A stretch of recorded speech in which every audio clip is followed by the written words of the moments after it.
Well, today I got a package in the mail, a Reese Art Deco vintage padlock.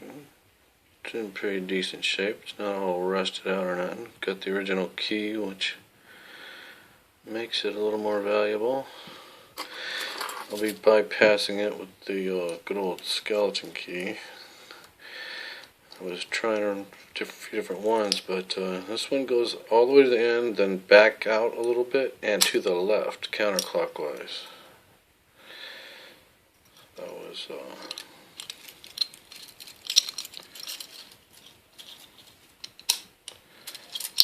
all the way to the end, backed out a little bit, then counterclockwise.